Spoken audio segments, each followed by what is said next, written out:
অযোগ্যরা যখন প্রকাশে, তাহলে কেন ফের যোগ্যদের পরীক্ষায় বসতে হবে? প্রশ্ন চাকরিহারা চিন্ময় মণ্ডলের। এই তালিকা এতদিন পর দেওয়া হলো, যখন জীবনগুলো নষ্ট হয়ে গেছে এবং যখন একটা পরীক্ষা আসন্ন, আমরা চাইবো এই লিস্টটা নিয়ে গিয়ে রাজ্য সরকারই আবার কোর্টে গিয়ে দাবি করুক যে আমরা সিবিআইকে মান্যতা দিয়ে এই লিস্টটা দিয়ে দিলাম, এরা হচ্ছে দাগী বা অযোগ্য, আর বাকিরা তাহলে যোগ্য। তাহলে বাকিদের চাকরিগুলো কেন চলে যাবে এবং বাকিরা কেন পরীক্ষায় এবার নতুন করে তাদের যোগ্যতার প্রমাণ দেবে?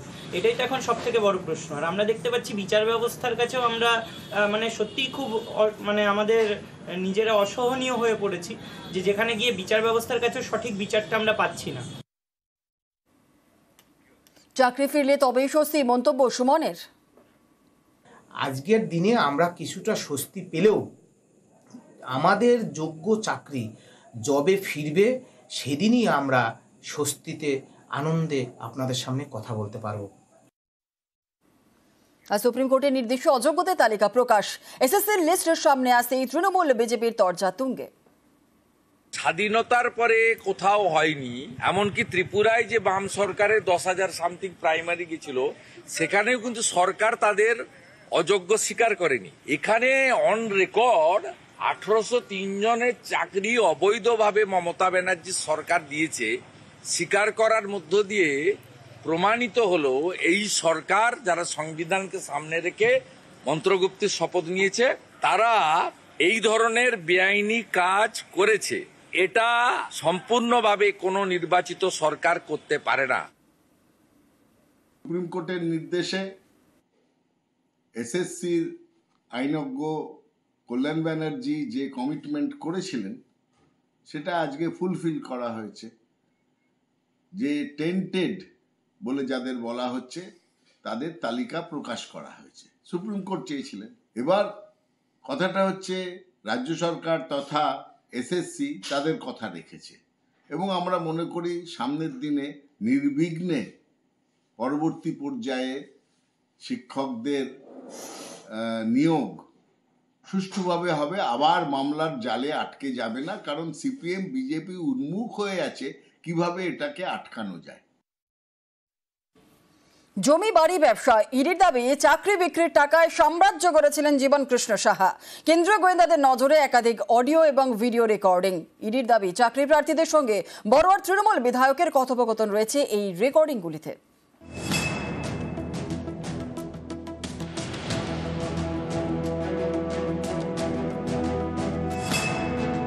জমি, বাড়ি, ফ্ল্যাট, ব্যবসা, শেয়ারে লগ্নি। কেন্দ্রীয় তদন্তকারীদের দাবি চাকরি বিক্রির টাকায় সাম্রাজ্য গড়েন মুর্শিদাবাদের বড়ুয়ার তৃণমূল বিধায়ক জীবন কৃষ্ণ সাহা। মুর্শিদাবাদ থেকে বীরভূম একাধিক জেলায় বিপুল সম্পত্তি কেনেন, মিউচুয়াল ফান্ডে লগ্নি করেন, আলুর ব্যবসায় বিনিয়োগ করেন। অল্প দামে আলু কিনে কোল্ড স্টোরেজে রেখে মুনাফা করেন। ইডির দাবি বিধায়কের ব্যাংক অ্যাকাউন্টে 1,20,00,000 টাকার বেশি লেনদেন হয়েছে। আমরা ব্যবসায়ী পরিবারের লোকজন, আমাদের টার্ন ওভার হয় ইয়ারলি 2 কোটি টাকা, কোনো রকম তথ্য প্রমাণ নাই। রেশন ডিস্ট্রিবিউটার আছে, রাইস মিল আছে, যেখানে পটেটো কোল্ড স্টোরেজ আছে। আমরা বনেদি ফ্যামিলি থেকে বিলং করছি। স্ত্রী অ্যাকাউন্টে 40 লাখ টাকা পেয়েছে, সেটা 7 বছরে। তদন্ত সহযোগিতা করব। জীবনের বিরুদ্ধে কেন্দ্রীয় এজেন্সির হাতিয়ার একাধিক অডিও এবং ভিডিও রেকর্ডিং। ইডির দাবি চাকরি প্রার্থীদের সঙ্গে জীবন কৃষ্ণের কথোপকথনের প্রমাণ রয়েছে রেকর্ডিংগুলিতে। বিধায়ক গ্রেপ্তারের পর ভাইরাল হয়েছে একটি ভিডিও, যেখানে দেখা যাচ্ছে জীবন কৃষ্ণের কাছে টাকা ফেরত চাইছেন এক চাকরি প্রার্থী। আপনি বললেন 4 লাখের মধ্যে 2 লাখ দেবো, তাই বললেন। সেটা তো আমি বললাম, শরীর খারাপ কবে থেকে আমি বলছি 2 লক্ষ টাকা, 4 লাখের মধ্যে 2 লাখ দেন অন্তত, আপাতত 2 লাখ টাকা দেন প্লিজ, প্লিজ স্যার। একটা ভিডিও দেখা গেছে যেখানে আপনি টাকার কথা বলছেন, ফেরত চাইছেন। না না, এটা অনেক কিছু বানাবে এখন, আমরা তো এমএলএ, অনেক কিছুই বানাবে। একটা ভিডিও দেখা গেছে যেখানে আপনি টাকার কথা বলছেন, ফেরত চাইছেন। না না, এটা অনেক কিছু বানাবে এখন, আমরা তো এমএলএ, অনেক কিছুই বানাবে। ইডির আগে সিবিআই গ্রেপ্তার করেছিল বড়ুয়ার বিধায়ককে। সে সময় বিধায়কের ফোন বাজেয়াপ্ত করেন তদন্তকারীরা। কেন্দ্রীয় এজেন্সির দাবি ফরেনসিক পরীক্ষায় এই ফোন থেকে বেশ কিছু অডিও উদ্ধার হয়েছে। এতে চাকরি প্রার্থীদের সঙ্গে বিধায়কের কথোপকথন রয়েছে। চাকরি প্রার্থীদের সঙ্গে বিধায়কের হোয়াটসঅ্যাপ চ্যাটও মিলেছে। ইডির দাবি চাকরি না হওয়ায় বহু চাকরি প্রার্থী জীবন কৃষ্ণের কাছে টাকা ফেরত চান। টাকা ফেরত চাওয়ায় বিধায়ক অনেককে হুমকি দেন বলে অভিযোগ। 2 বছর আগে সিবিআই যখন জীবন কৃষ্ণের বাড়ি যায় তখন মোবাইল ফোন পুকুরে ফেলে দিয়েছিলেন বিধায়ক। পুকুরে নেমে ফোন খুঁজে বের করতে হয়েছিল কেন্দ্রীয় গোয়েন্দাদের। সোমবার বাড়িতে ইডি হানা দিলে ফের মোবাইল ফোন পুকুরে ছুড়ে ফেলেন জীবন কৃষ্ণ। এবারও পুকুরে লোক নামিয়ে ফোন উদ্ধার করতে হয় কেন্দ্রীয় গোয়েন্দাদের।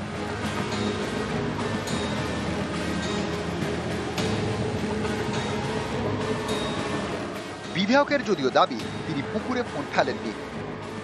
আপনি মোবাইল কেন ফেললেন? মোবাইল ফেলিনি, কতবার বলবো মোবাইল ফেলিনি। দাদা মোবাইল কেন ছুড়লেন? নিউজ 18 বাংলা। সুপ্রিম কোর্টের নির্দেশ মেনে অযোগ্যদের তালিকা প্রকাশ করল স্কুল সার্ভিস কমিশন। এসএসসি তালিকায় 1800 জন অযোগ্য চাকরি প্রার্থীর নাম। আর এই অযোগ্যদের মধ্যে 1140 জন সেপ্টেম্বরের পরীক্ষায় বসার জন্য আবেদন করেছিলেন। তাদের অ্যাডমিট বাতিল করে দিল এসএসসি। তারা সেপ্টেম্বরের পরীক্ষায় বসতে পারবেন না।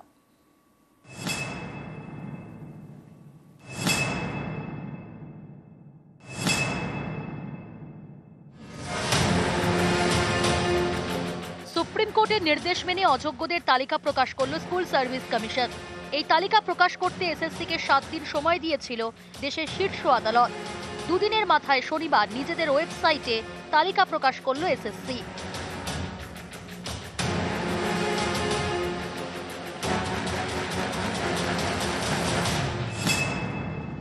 এসএসসির তালিকায় অযোগ্যর সংখ্যা 1804। নাম, রোল নম্বর সহ তালিকা প্রকাশ করেছে এসএসসি।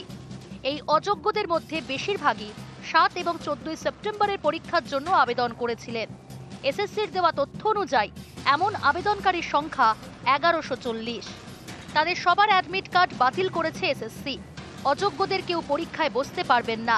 এসএসসির দেওয়া তথ্য অনুযায়ী অযোগ্যদের অনেকে একই সঙ্গে নবম, দশম এবং একাদশ, দ্বাদশ শ্রেণীর শিক্ষক পদের জন্য আবেদন করেছিলেন। নবম, দশমের ক্ষেত্রে এমন আবেদনের সংখ্যা 1140। একাদশ, দ্বাদশের ক্ষেত্রে অযোগ্য আবেদনের সংখ্যা 1020। এদের কেউই সেপ্টেম্বরের পরীক্ষায় বসতে পারবেন না। আমরা বলতে পারি যে আমরা মূলানুগ এবং কোর্ট যেরকম বলছেন সেইভাবেই কাজ করছি। এর তারপর রাজনৈতিক তার কি ইমপ্লিকেশন হবে সে বিরোধী দলনেতা বা অন্য যারা বলেছেন যা কিছু আপনারা যা বলছেন তারা তাদের মতো বলবেন। আমরা কোর্ট যেটা বলেছেন সেটাই আমরা নিশ্চয়ই সেটা শুনব। গত 3রা এপ্রিল এসএসসির 2016 শিক্ষক নিয়োগের প্যানেল বাতিল করে দেশের শীর্ষ আদালত। সম্প্রতি কয়েকজন চাকরি প্রার্থী সুপ্রিম কোর্টে অভিযোগ করেন অযোগ্য চাকরি প্রার্থীরাও সেপ্টেম্বরে হতে চলা পরীক্ষার অ্যাডমিট কার্ড পেয়ে যাচ্ছেন। সুপ্রিম কোর্ট মন্তব্য করে অযোগ্যরা কোনোভাবেই 7 এবং 14 সেপ্টেম্বরের পরীক্ষায় বসতে পারবেন না। পরীক্ষার উপর কড়া নজর রাখছে আদালত। এসএসসিকে 7 দিনের মধ্যে অযোগ্যদের তালিকা প্রকাশ করতে নির্দেশ দেয় দেশের শীর্ষ আদালত। দুদিনের মাথায় ওয়েবসাইটে তালিকা প্রকাশ করল এসএসসি। নিউজ 18 বাংলা।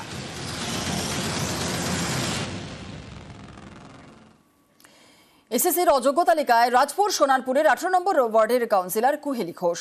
তিনি রাজপুরের একটি স্কুলে শিক্ষকতা করতেন। 2022 সালের ডিসেম্বর মাসে প্রথম একটা তালিকা বেরোয়, সেখানে আমার নাম ছিল। আমি চাকরিটা আমার নিজের যোগ্যতায় পেয়েছি এবং সর্বোপরি আমাকে যেটা সিবিআই লিস্ট দিয়েছিল সেই সিবিআইকে আমার চ্যালেঞ্জ করা ছিল যে আমার যদি কোনো জায়গায় আমার অসঙ্গতি প্রমাণ করতে পারে সেটা যেন তারা দেখায়। যদি টেন্টেটিভ হই তাহলে আমাকে কেন ফর্ম ফিল আপ করার সুযোগ দেওয়া হলো, আমার অ্যাডমিট কার্ড কেন এলো। আমি হাইকোর্টে আবার নতুনভাবে কেস ফাইল করছি। দেখা যাক বিচারে, আশা করি সঠিক তথ্যটাই উঠে আসবে।